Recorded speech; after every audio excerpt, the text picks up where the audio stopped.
Good afternoon, everybody. I am Bart Winkler. Welcome into the Winklerverse alongside Grant Bills and Paul Immig.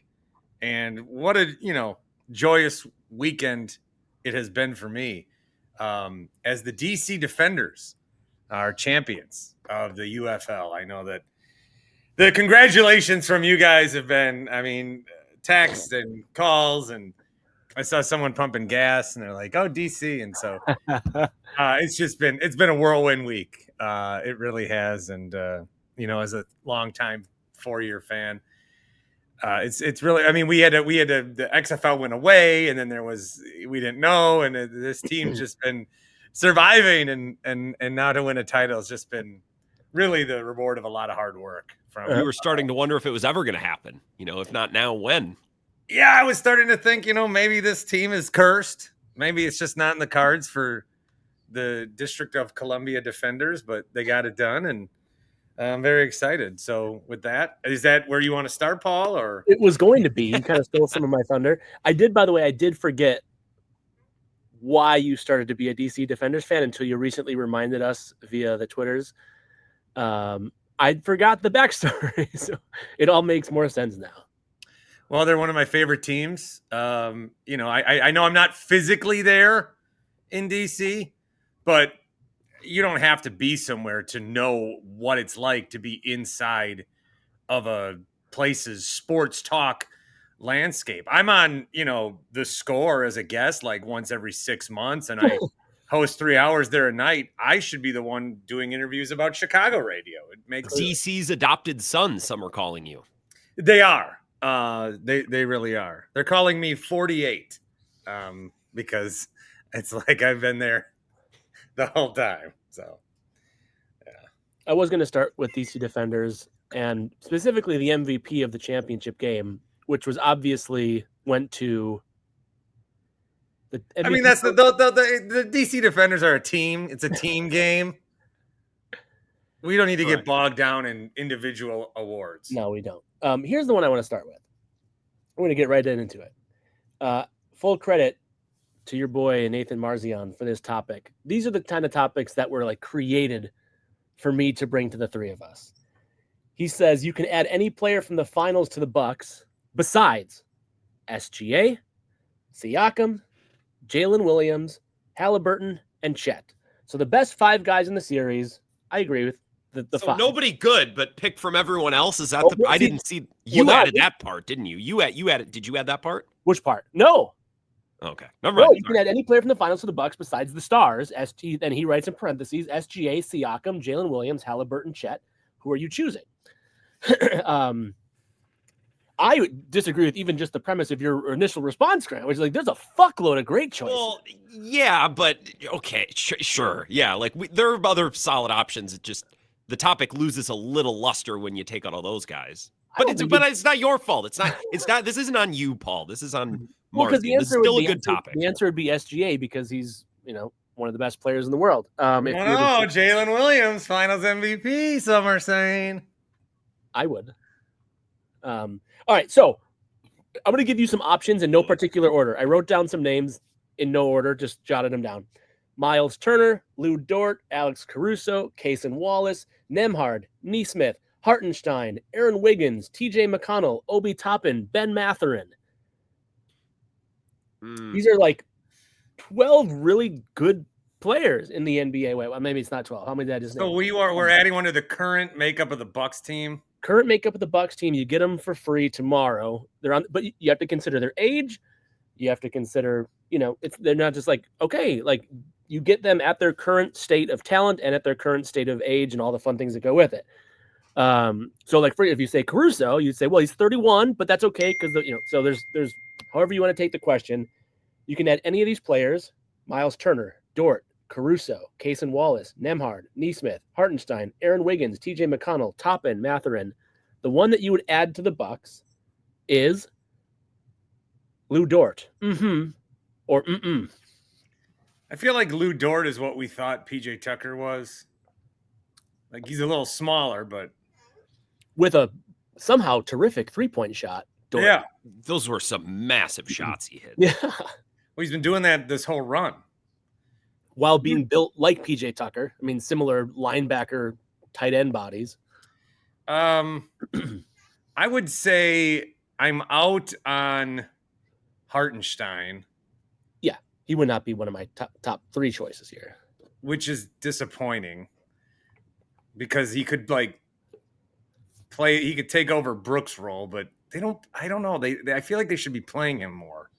The second that we replace Brook is the second that half of Bucks fandom says, well, we should play small anyways. And then they just want that person relegated to the bench, whoever it is. So I feel like I know what you mean. They should not have re-signed Brook Lopez. That was a massive misstep. Good take. Agree to disagree. That's fine. And they had to pay a lot because the Rockets. Brook Lopez is my Freddie Peralta. Wow. That's screw you.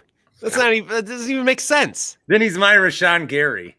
Wow. Okay, that's fine. That's okay. That's better. But I loved him on the title team. It's just this version. That was. We got to remember too. That was 4 years ago. Yeah, he's 37.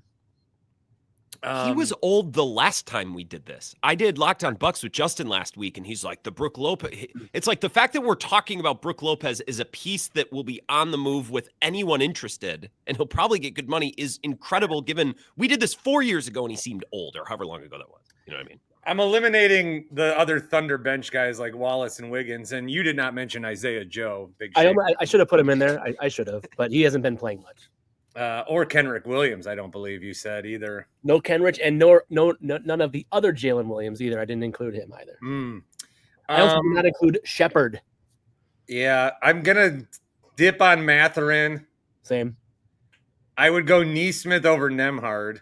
Is that a coin flip for just everybody's? I don't know. I'm leaning towards Obi Toppin. Ooh, to add to the Bucks of this group. Yeah. I really like Obi. I've liked Obi for a long time, but interesting. Remember when LeBron shit on Obi Toppin because he said Dennis Smith Jr. should be on the Knicks instead? Do you guys remember that? I thought about that last night. No. I'll find it. I'll send it to the chat. So yeah, I don't know. Obi off the. I mean, would he play? Would he start for us? Yeah. Okay, I'll take 25 a night from him. Neesmith, Nemhard, like. I just feel like the league is full of these guys. Are they just right situation, right team, right coach? I don't know. It's just like these guards that you get it's like, oh, Mathurin at 27 points, 22 minutes. He should start the next game. And then the next game, he doesn't do anything. Well, he does less than nothing. He misses 3 free throws down the stretch. He was terrible. Turned the ball over twice. I mean, are we sure we need to include Tyrese Halliburton on the stars portion of this list? He did quite possibly have the worst NBA Finals game of all time. I know this calf strain was reported today. Yeah, honestly, I think the mistake there, and it's so hard to do this, and it's so easy to armchair say. So I acknowledge that. But Carlisle, I thought it in the moment. I'm not just saying it revisionistly. Should have stuck with McConnell, who was unbelievable in that third quarter. Where I think McConnell had 15 or 17 in the third. And then as soon as they went back to injured Tyrese, I mean, it was I'm sure that's going to be what keeps Carlisle up. It is. I've got 2 thoughts on that. One is that in that position, like there's a lot of, the second guessing the next day, but in the moment, I'm like, there's just no possible way that you're not going to put him back out there. There's none. There's a switch on the side of your phone. If you flip that, by the way, it'll stop making that noise when you get a text. Sorry. You'll never know, like... I thought it was Bart. But, Paul, if it was you, you're on your phone. Bart looked down, and I'm like, God damn it. Sorry to interrupt you, Bart. How does it feel, by the way? Well, I got an AP alert about the Appalachian Trail. Did you get the same thing? Oh, no, not today. Oh.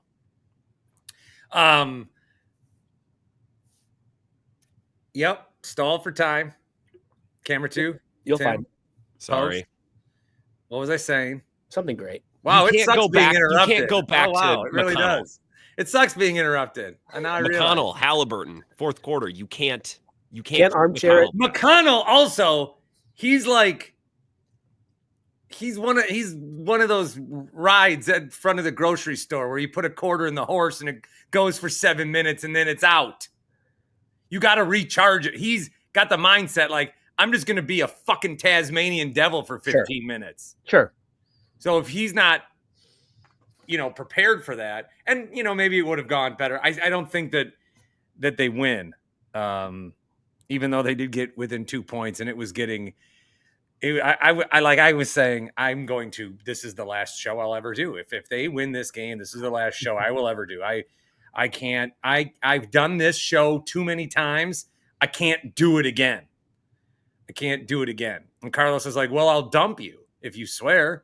And I said, that's all I'm going to say is just fuck for 30 seconds, because he can dump 3 times for 30 seconds. And he goes, well, then I'll take you off the air. And then I go, well, then I ain't coming back on.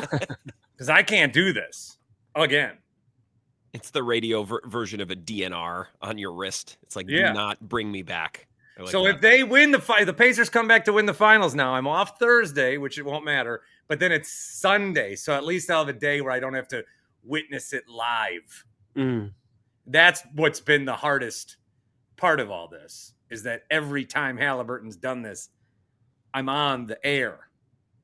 Yeah. For what it's worth, I mean, Halliburton was minus 13. McConnell was plus 4. Yeah, well, and that's why at one point two last night, I had to go, okay, I just got to just so nobody can come back on this. I don't like the Pacers. I think they're this. I think that I have to say all this to say none of that matters when I tell you Halliburton's performance was like the worst in the finals all time. It's not coming from that place. This is a rational take that you'll think is skewed, but it was truly awful. Yeah. Truly bad. 34 minutes, 0 for 6, with 3 turnovers, a minus 13. Some of his misses should have counted for more than one miss because they were that bad. Like hitting the backboard next to the rim, airballing. Like even his misses that he had, they look like shit. If they go back home and lose, what's more remembered? His 4 game winners or his 4 points in game 5? Think about it. His 4 game winners will be remembered more. Yeah, maybe not. On your original prompt, Paul, I thought that was great. I have nothing to add on the TJ McConnell front. I think the correct answer for this Bucks team is Benedict Mathurin. What? Because he is a guy with some actual runway. Like, I think he's going to get better. Nesmith and Nembhard are great, but I think they kind of are what they are. And this Bucks team is not a Nesmith away. In 2022, you put this version of Nesmith in Grayson Allen's spot. Like, hey, we are cooking with propane. Okay. Right now, it's like, so they would be better with Nesmith. But then again, maybe this is the Horst fallacy. He was like, if I just keep swinging for home runs, eventually I'm going to hit one. Meanwhile, he's passing up doubles and singles. Well, so maybe I'm doing the same thing. Those are also draft picks. Like, that's a little different. If I could take any player, like, I think the correct answer should be Mathurin. But if you're going to, they need something better than a 3-and-D guy to win a title with this current roster, is my point. Yeah, I'll say a couple things to that. One is, as you probably heard this week, Nembhard was supposed to be a Buck. Oh, yeah, sure. And our boy Marjan Beauchamp was a Buck instead. That guy sucked ass. I'm glad he's gone. I wanted Rashad Vaughn to be good. There were guys who I would stick on the ride with. I could not wait to get off the Marjan Beauchamp ride. So here's my other pushback to Mathurin. Listen, he gave a 27-point performance in the NBA Finals, and then granted he totally 1,000% shit the bed in the game that followed and perhaps cost them that game. But it's a unique skill. Now, Nesmith in the conference finals had, 6 fourth quarter threes, Grant, to your point about Nesmith is a 3-and-D player. And I think he's a badass, man. Like, you say Nesmith? You like him? I think Nembhard is too, but Nesmith, that dude, physically just steps up a level in the closing few minutes. Well, and don't forget too, we were talking about these Bucks draft picks and everything else. Nesmith was a Celtics bust. Mm-hmm. For all of these players the Celtics who have hit a lot through the draft, Nesmith was a bust. Are we just assuming that the Thunder have won the finals? Yes. Because against are we not going to learn a lesson here? Don't you love it? The second quarter, the Thunder were up 13, and everyone's like, the NBA may need to change the rules. Otherwise, I don't see how the Thunder don't win the next 5 titles. It's like, we did this why do you people do this? But we're right back to that place, Bart. You're correct. Yeah, I scolded someone for that the other day. So the thing I'll say, like Grant, too, on top of the Mathurin choice and these other options on the table is if you want to go with like the bigger swing, then I would go Case and Wallace. I don't know anything about that guy, so you might be right. I mean, just young, affordable, good enough to start for an NBA Finals team. Maybe he shouldn't have started, but nevertheless, he's still a key contributor. So I would have gone. So Bart, what is your answer? Mine is Dort. So to my topic for yes, Dort. Grant went Mathurin. Bart, you go Toppin. How old's Obi Toppin? 20. I want to say 28, 29. Doris Burke said he might just be the best athlete on the floor last time. 27. The reason I lean towards him is I don't think he's had a dud game yet. He's a spark plug. Like, he is a ball of energy. Like, you think, okay, who's going to step up? McConnell, Toppin. And I feel like Toppin's always been there. He's with all these guys making their threes, like, when they miss him, he's there to put it back and demoralize you even further. So I don't know that that's the right answer, but that's the answer I'm going to give you at this time. You guys went both with Pacers, which is interesting. I mean, I would have probably... Well, they're just a good old-fashioned American ball club. Yeah. So, Grant, would you also, like, if this was a one-year thing, 1 year? You don't understand. Indiana is the heart of basketball. It means more there. Yeah. Well, I mean, with the fever. That's big, too. If this was a 1 year thing, if this was a 1 year, you don't get the player forever, you get him for 1 year. Sure. Does Caruso become your pick? I think I still might like Nesmith more. I don't know. Caruso is great as an idea, but God, like sometimes I'm like, he's still out there and he makes nice plays, but like you reach a point of diminishing returns really fast with that guy. It would seem to me. But he would also be to answer very clearly, my answer would not be Benedict Mathurin if I'm only getting him for 1 year. And my answer might not even be Benedict Mathurin in general. I'm just saying I want someone with more runway for this Bucks team than Nembhard or Nesmith. For 3 years ago, for that Bucks team when they were a lot closer, I would love one of those guys. You'd go higher ceiling. Yeah. Bigger wild card. Okay. Yeah. By the way, none of us mentioned, which again is fine, but like Miles Turner would be like a 7 years younger version of Brook Lopez. They are very similar players, defensively, offensively. He's obviously been outplayed on his own team by Toppin. Miles Turner has in this finals. So I would not choose Miles Turner, but he is similar stylistically with Brook and would place in. All right. You guys, by the way, the top comment, and I clipped this to share it with you. Did you see it? Yeah, what an a-hole. I forgot to mention this. What an a-hole. Go ahead. The top response, as I clipped this, was from your boy Bukowski, who said, Carlisle. Can't put Peter in a box. Peter. How can I outsmart this very simple, fun question? When you brought this up, I'm like, oh, I need to poke fun at Bukowski, and I forgot to in my answer. So thank you for. You're welcome. If I was to add to this Marzion tweet, you can add any player from the finals to the Bucks besides the following 5. That's so funny. Or you can choose no one from the Thunder, or the Pacers, but you can have Spo. Oh, Spo, yeah. Then it's easy because it's Spo. No, I'm just kidding. Would you take if Carlisle was an option? Would that change your answer? Or you'd still take the player? Okay. Yeah. I would love to have a different head coach of the Bucks, but you know what's really unfortunate is did you guys listen to Doc Rivers with Bill Simmons? I'm not listening to that. I listened to the clip. There's no shit. I'm listening to Doc Rivers with Bill Simmons for. I actually think he's a fantastic basketball analyst and a mediocre NBA head coach, but a really good analyst. I don't like the celebrity guest. I don't like the guy who's currently playing or currently coaching. Give me Zach Lowe or somebody. It's not for me. Agree, but he had just done Lowe and he had just had Brisillo and like. But my point is, like, even before he was the Bucks coach and there was that interim period, I was like, oh, Doc Rivers is an analyst. I enjoy this. This is before he became the Bucks coach. Even side Bucks question: I'm going to ask it like this. There's a new free agent on the market, a former MVP of the league, former MVP free agent on the market named Russell Westbrook. You say Derrick Rose. Russell Westbrook to the Bucks. Or fuck no. Ooh, Well, a new game. It's not fuck no. But what would that be trying to accomplish? I mean, it'd be the same thing that the Nuggets tried to accomplish. This is a minimum player. He's a minimum salary player at this point in his career who, I don't know. Bringing Russell Westbrook to the Bucks right now would be like me trying to mow my lawn with my snowblower. Say more. It's just That's good. What's the point? Wrong place, wrong time. I think I tend to agree. You might win a regular season game or two, but I don't think big picture it changes your fortune. Pass. I mean, it'd be sweet. Grant, by the way, I did the button and it still did this on the computer. I don't know why.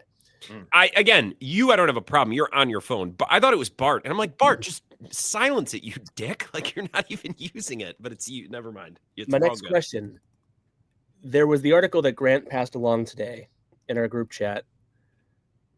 If in fact Aaron Rodgers is not technically legally married, this should be Bart Winkler's greatest victory lap in the history of him on the radio. Or Grant, I will tell you for context. Oh, I didn't even see that. What? You missed our. Oh, you were sleeping. Makes sense. That's true. Yeah, and then I got Grant's text and it said tap to load preview. Oh, you didn't just So now I'm seeing the article. His family and friends are unconvinced he's really married. Well, there's no evidence legally. Like there's no marriage license anywhere. Yeah, if you read the article, like they checked in Vegas, they checked in the Pennsylvania areas. Let me just say this, Bart, before you answer. When Simmons has this taken 2 weeks. Grant, when I scam the podcast list in the morning and I'll see what Bart talked about the day before based on like the little clips, based on the little description is what I'm trying to say. Whatever it was last week, it was like, is Rodgers married? And it was like, I am listening to this now. Yeah. And not only did Bart take a take that I'm sure no one else has had publicly, like, listen, I'm just here to tell you he's not married. I know what you're probably thinking. Some of you don't care. Some of you are just rolling your eyes, but like he's not married and not married. And he did not confirm he's married. I know you all think he thought he confirmed that you heard him confirm that he's married. I know him better. He didn't confirm shit. He confirmed he has a ring on. He confirmed that it happened a couple months ago. He didn't say I'm married. You need to be more careful when you listen to this man talk. And then, Grant, I listened to the last little section of the show at 1 a.m. as he's exiting, and Bart said, if there's one thing I can leave you with today, one thing out of his whole 4 hours that I want you to walk away with, it's that Aaron Rodgers is not married. And that's where I want to end the show tonight. Just you got to take my word for it. He's not married. So I'll resurface to the top then and say, if in fact Aaron Rodgers is not married, as today's national article is suggesting and quoting family and friends about, this should be the biggest victory lap in Bart Winkler radio show history. Well, I think Milwaukee stations not wanting to touch me and me getting a national show was a pretty good achievement. But or the Bucks down 0-2, guys. It's a big one. But this, honestly, as I was listening to you say it on the national show, I was like loving it because it was, but also like, wow, like you really stuck your neck out for us. Again, I'm sure half the people listening were like, what is this guy's deal? Like it was. You're not going to see that on any other show. Not any other host anywhere is going to even like a kind of guy like Cowherd might, but he's not going to go there. And not to the extent that you did, and not like bring up the historical context that says when he says folks, he means this. When he says, you went through the list. Well, the bigger part, I haven't been wrong about Rodgers in a very long time. And I don't think any of us have. We are the Rodgers brain trust. Yeah. If people want to know what's going on, they just need to listen to this podcast. I do have to follow a couple of Steelers people just to see them chase the tail of the dog. I just want to watch them figure this whole thing out. Then they should have done that with New York, because then New York had got to play on a national scale. I really think he was going to be bad that first year. He took that away from us. And then he was just like statistically good, but actually eyeball test bad last year, which was a shame. However, I leave the door open a little because he was coming off an Achilles. So like people say, I heard Nick Wright say this last week. It's like, well, actually you could make the case that he just played better when the game stopped mattering, which could be true, but also like it's reasonable to think that it would take him a third or half of a season to come back from an Achilles injury, especially at that age. So I leave the door cracked open a little. You know, some guys, they'll get like a bump when they become a new dad or when they become married. Does Rodgers get that bump? If he isn't married, but in his head believes he's married, mind over matter. It's like when you have pain, you're supposed to like pretend you don't have pain, and then the pain will subside or go away because it's all in your brain. So a placebo type effect. Placebo Performance marriage. placebo. This is the placebo marriage effect. Yeah. If you think you're married, if you wear a ring and just say I'm married, and that's my wife. Careful now. He didn't say shit. He didn't say wife. He didn't say married. When I lied about having a wife at the Super Bowl in multiple conversations, I did get a bump. Yeah, I told you about this though. Yeah, you did. Right. To circle back to that. Like I did like, oh, look at me. What I didn't know is that it gave you a bump. Like you're like, oh shit. I don't know. It definitely like, if it should feel a certain way, you know. I want you guys to keep talking about this. I look forward to listening to it on podcast. Well, I don't think we're going to talk that long, Paul. Well, do a little bit more. What are we going to talk about? Say more about Rodgers. Leave us with a question or something. Yeah. I want more on this. I think this is fascinating. We're not here to serve you. Yes, you are. This is completely for me, 100%. How about some Mizorowski talk would be great. And why the Brewers should be careful using the Miz, which is presumably trademarked by the Miz, Mike Mizanin. I don't think anyone gives a shit, Paul. I care. Like I said, do it for me. All right. See you guys. Bye. But Bye, I mean, Paul. like, the Miz. I don't think the Miz gives a shit. I direct messaged the Miz about it, and he's pissed. All right. I did not. Bye. Paul Imig, ladies and gentlemen. Paul Imig. We can talk a few minutes of Brewers here after this message from Happy Place Hemp, where the promo code is BART, 25% off each and every order at happyplacehemp.com. You know, I've been looking for reasons more than ever to take anything that will get me anywhere else other than where I physically stand. And that has been a good product for me. The Delta 8s and 9s. The anxiety pills I take have really bad side effects. Like, I get weirdly tired. And also, eater. What does that mean? Certain functions are limited. Is that what you're saying? Yeah, it fucks me up. Great. I needed to know that. It sucks. But the Delta 8s and 9s do not do that, is what I'm saying. They might be enhancers, if anything. I would say so. Also, try the seltzers. Different milligrams, different flavors. And you can get everything for 25% off each and every order with the promo code BART. You can check them out in Muskego, or you can visit them happyplacehemp.com. Brewers had an interesting little week there with Aaron Savali, who there was one night that I was doing the show, and it was the second hour of the show, and I led with Savali, and Carlos was like, is this like a big deal for you guys? And I go, I don't know. I'll spin it in a way where it's like, guy got traded on his birthday, quickest trade request ever, gets dumped to the White Sox. And then I just went through the White Sox drafts for 7 years and all the missteps that they had. So even when I have like a Brewer topic, I got to make sure that it's, you know, something other than Milwaukee sports, or I'm going to be, you know, I gotta play it up to the big market. But I don't know. I feel like where this Brewer team is, probably better than we thought, but also it's the same I felt last year. Is they're better than I thought, but then what are they going to do with that? Like at what point? At what point do I? At what point do I ever truly believe again that the Brewers are going to win? And again, I'm not upset with what they're doing. Could they always spend more money? We think so. But do they at least convince me that they're competitive in this summer of fun and entertainment and passion?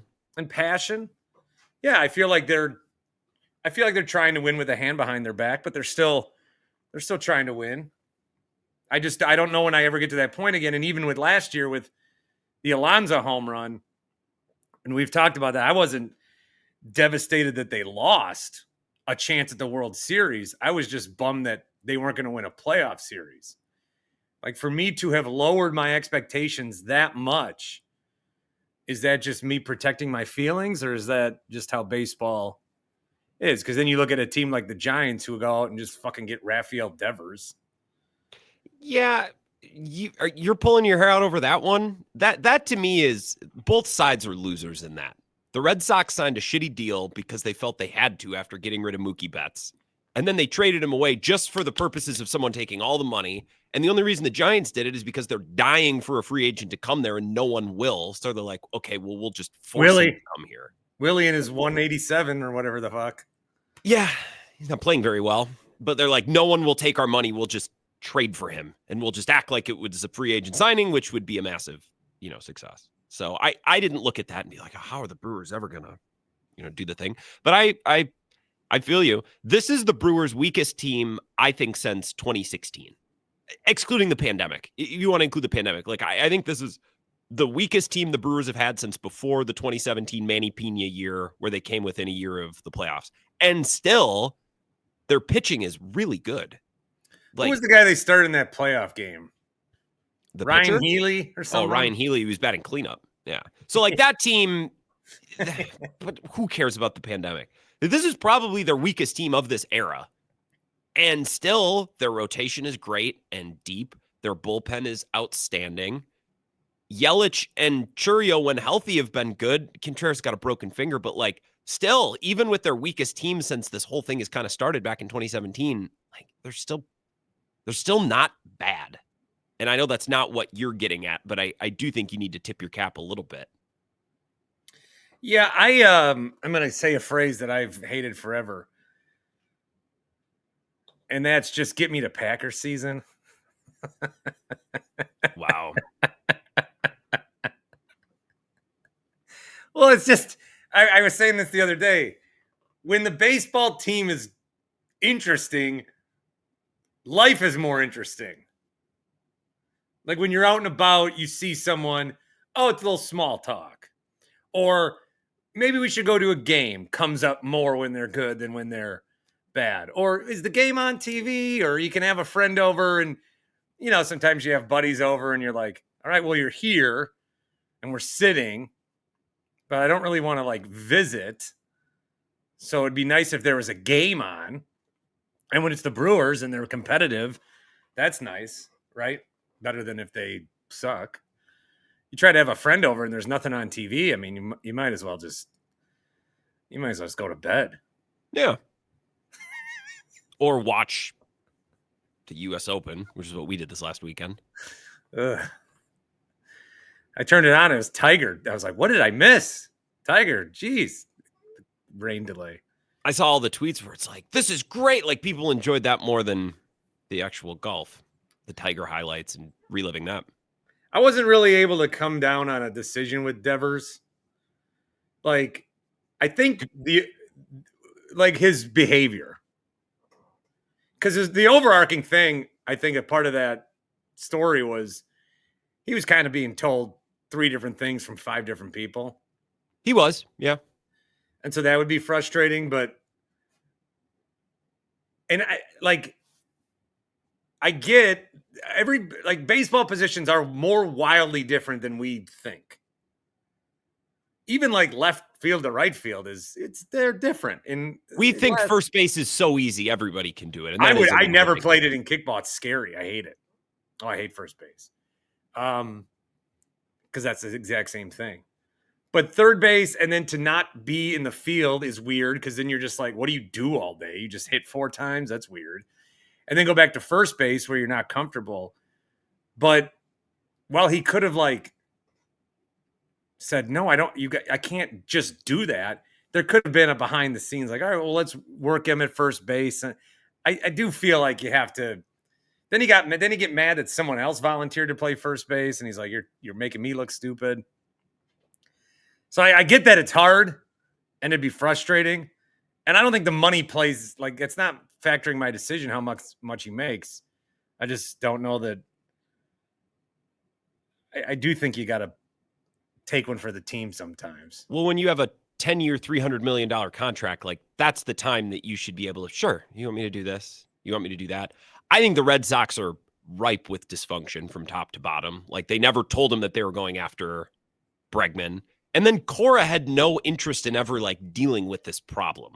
Like it was like, I don't know. He was like a middle manager when the employee and the president of the company were going at it. And he's like, I don't want to, like, he just had no interest in doing his job really as the on-field manager. So Devers isn't without blame, but neither are the Red Sox, which isn't surprising because when you have a player on a contract like this dealt, like it's not just on one person. It can't be. I mean, the way that they were feeling as an organization 10 years ago to now. Insane. Like they were top of the world and now they're poverty. A little bit. And the funny thing is they just swept the Yankees. The timing of it's hilarious. Yeah. It's the best their fan base had felt all year. Then he hit a home run, and then he's like, this is great. And then they got on a plane, and they're like, yeah, actually, you take a cab. You're going to the airport again, and we don't want to see you. And they play this weekend. Giants and Red Sox play this weekend. How about that? Another thing that people are wondering, it's like they dealt him right before they go on this 10-day West Coast road trip so they don't have to deal with angry fans at the ballpark like the next night. Like this is the baseball timing version of a Friday news dump. Yeah. Angle. This is a good topic, a national radio topic. The Devers deal is, to mix in with the NBA Finals and the Stanley Cup Finals talk. It's a nice, juicy little thing for you. I'm jealous. Well, and I'll leave with this, but the thing I'm going to probably talk about tonight is I really don't know what Adam Silver can do, but in terms of covering the NBA, and I hate being guy who's like, all right, on tonight's show, I'm going to tell you what they said on Get Up, and then I'm going to tell you what they said on McAfee, and then I'm going to react what they said. I don't want to be that. Yeah. You don't just want to be another brick in the wall, another cog in the machine, so to speak. But they're like, sometimes it is like they are. I think that Stephen A. Smith is a big problem for Adam Silver in trying to cover this league. I think him playing solitaire at the NBA Finals. The funny thing is, if Barkley or Shaq would have been caught doing that, it'd be funny. And Barkley and Shaq shit on the product and the teams and the players probably more than Stephen A. Which does. is a problem. But why is it not? It is, but not really. Like, I don't think people look at it like everyone. Look up ESPN right now on Twitter. It's just people screaming and pissing and moaning about the halftime show and the coverage. And well, but even like today, Tuesday, they're talking about how I've talked to law enforcement in Memphis. Players don't want to play here. What are we talking about? Because what you're doing, one of the reasons that these finals are getting low ratings is not because of the cities that they're in. We have a league that shows you can have small market teams that people will watch. The problem is the NBA has conditioned their fans. You only need to care about these teams and you only need to care about these players. And we'll do the rest. And the transactions are more exciting than the actual games. So now they get into this game where they have two teams that they've built up very little. And I would understand thinking the Pacers are a fluke to not build them up. No issues there. But then the Thunder, you knew the Thunder eventually were going to be this. Yeah. We've seen this for years. Shea's the MVP. Neither of these teams played on Christmas. Ironically enough, they played each other December 26th, which I find interesting. So you could have got this matchup on Christmas. But now what you're doing is you're taking a team in Memphis who we don't know what they're, they made their trade. We don't know what's going to happen. But now you're burying them. While you're burying them, you're not building up the other two teams that are in the finals. And now you're getting to a game 6, clinching, and maybe we get a game 7. Best 2 words in sports, my brother. But it's just not even like the problem is if podcasts shit on somebody or whatever shits on somebody, or what are you going to do? It's open for interpretation. But this is your league partner. So at some point, does Adam Silver have any ground to be like, don't do this, man? But he really doesn't. So he's just kind of fucked. Wouldn't stop David Stern. He'd find a way. You know what I mean? Like they would have found a way to work this out. What I don't get, like, I'm just gonna mute the halftime show or I'm gonna go on a walk. That's when I like going on a nice evening walk. There's a walking path that goes right by our building. Like, I'm just not gonna watch. Some of you people just tweet constantly. We have to do better than this. This can't be the best possible halftime show. Who gives a shoot? Who gives a poop? Just mute it. Whatever. Legler's really good. I liked him after the game last night. What I don't get about Stephen A. Smith is, like, is he happy? Does he feel joy? He seems miserable all the time. Like, he used to, when he was opposite Skip Bayless, like, he kind of realized that his job is a little ridiculous and that at the end of the day, it is just sports. And we're debating and, like, I want to win and, like, I want to be right and I feel like I'm right. But, like, now he just seems miserable all the time. So does McAfee. Yes, he too. Everyone's like, if someone pokes fun, Stephen A was playing solitaire, like, instead said, yeah, you got me. Remember, this is my job. Like, people could have laughed it off, but instead he's like, I cover this many games. I'm on this many. It's like, dude, I'm going to be here a long time. It's like, oh, Jesus. Like, you understand that, but you have a fun job. It's 4 hours a day of people that don't like their job. And when I saw him playing solitaire, my first thought was, well, remember, folks, he is working technically. You know what I mean? Like, you check your phone during work, but, like, I don't think it's that big of a deal. More so, I don't think checking your phone is a big deal. I think the fact that it's solitaire. Who plays solitaire? Do you know how bad of an addiction you have to solitaire to bust out solitaire? Yeah. As a guy with multiple addictions, including one-time solitaire. Yeah. For money or just? I would play these apps, but there was one time I just had a free thing on my phone where I would, had to win 5 games before I went to bed or I would die. Interesting. Yeah, I got a lot of that going on. It's kind of a problem. I just don't understand. He's so angry all the time, and it doesn't make for, like, a good watch. Like, Barkley and Shaq will rip people and rip things, but they're having fun. Like, it's not life or death. It's just basketball. Stephen A is like, I haven't even seen the dude smile for, like, 10 years, it feels like. Not even when he gets that walk into the arena. No, he's got it. I'm Stephen A. I'm the balls. Why would I'm locked in. It's like, would you chill out? I don't know. I got some fucking decks to stack in my solitaire game. Get out of my fucking way. Is a little weird. All right. Well, Paul, I hope that was enough for you. Thanks for listening, Paul. His topics were good. Paul, we really appreciate your time and friendship. We're sorry you couldn't stay here a little longer today, but you can text us anytime. Bukowski, Carlisle. He's one of one. If he ever hangs up the cape and stops podcasting and tweeting, I will be sad, and the world will be worse off for it. It will be noticeable. The world will miss him. Oh, yeah. I agree. He will be missed. Thank you all for stopping into the Winklerverse.